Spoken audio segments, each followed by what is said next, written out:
Adi Kusrianto Literary Agent menyajikan podcast serial sejarah dan apresiasi wastra Nusantara. Sesi ke-1, Jejak Ratu Juliana pada Tenun Sumba.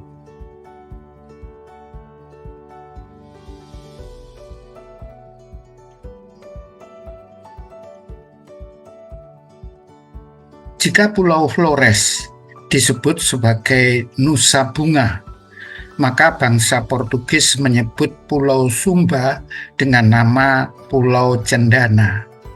Hal ini karena di Sumba banyak ditumbuhi pohon cendana yang berbau harum. Bisa dipahami mengapa motif pada kain tenun di Nusa Tenggara menerima pengaruh dari motif asing.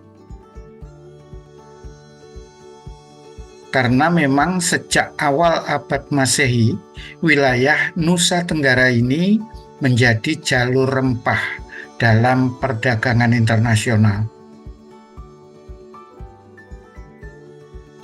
Di beberapa daerah Nusa Tenggara, teknik tertentu dalam membuat ragam hias tenun dihubungkan dengan hak prerogatif perempuan bangsawan.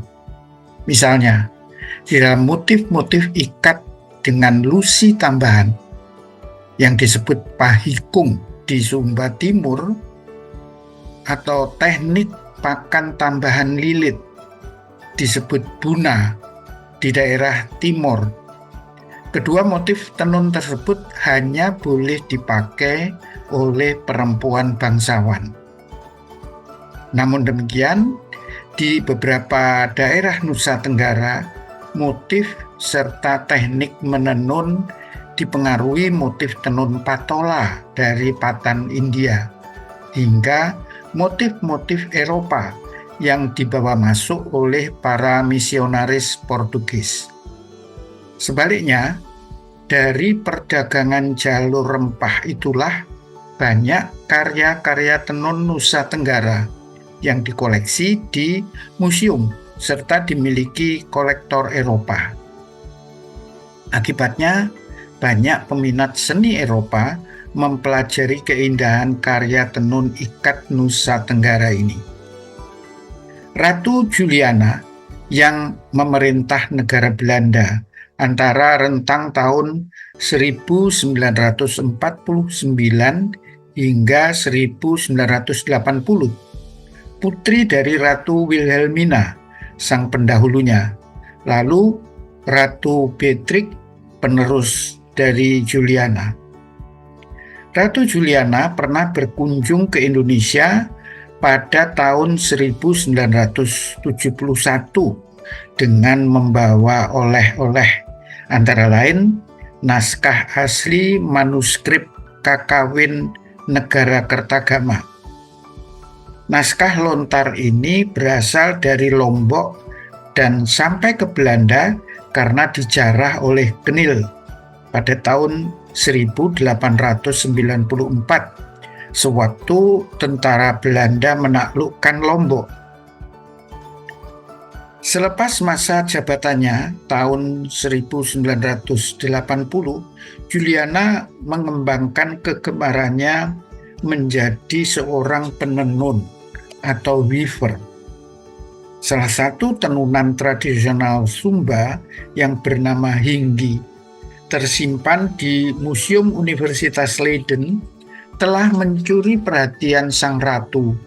Ia mempelajari motif serta maknanya, lalu membuat variasi pengembangan dengan stylenya sendiri, kemudian menenun karya tenun khas dari Sumba itu. Tidak ada informasi pasti ada berapa helai karya tenunnya, tetapi salah satu karya tenun dari Ratu Juliana sempat diberikan sebagai hadiah kepada Frans Seda pada tahun 1996.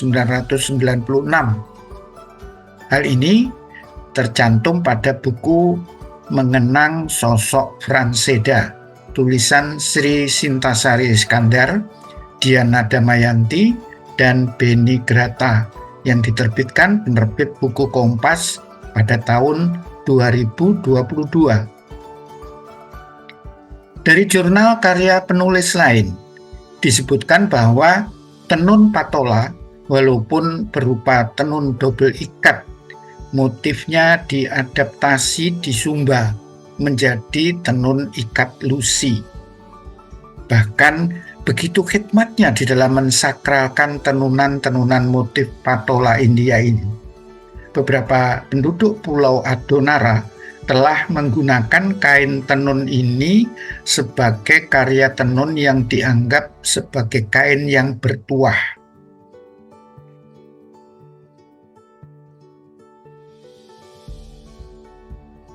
Kain tenun bagi masyarakat Sumba selain merupakan bahan pakaian sehari-hari, di dalam daur hidup memiliki peranan penting, termasuk dalam upacara pernikahan dan kematian.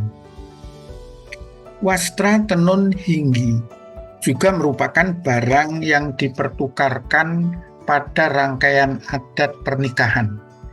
Dalam upacara tersebut, pihak pengantin pria memberikan mas kawin berupa perhiasan emas, perak, dan hewan. Sedangkan pihak pengantin wanita memberikan wastra tenun. Pada upacara kematian, wastra tenun hinggi digunakan untuk membungkus jenazah, dikuburkan bersama jenazah. Jumlahnya sesuai dengan status sosial dan kedudukan orang yang meninggal. Kain-kain yang dikubur itu merupakan pemberian dari kerabat yang merasa kehilangan atas kepergian si mati. Wastra tenun hinggi juga digunakan untuk melambangkan kehadiran seorang ayah yang tidak dapat hadir pada saat kelahiran anaknya. Beberapa informasi dalam naskah ini diambil dari karya Surya Dirja, Dinamika Kain Tenun Tradisional Sumba. Textile of Indonesia, karya Lorraine V. dan kawan-kawan, tahun 2021. Putra Nusa Bunga dan Wastra NTT, Mengenang Franseda, tulisan Sri Sintasari dan kawan-kawan, tahun 2022.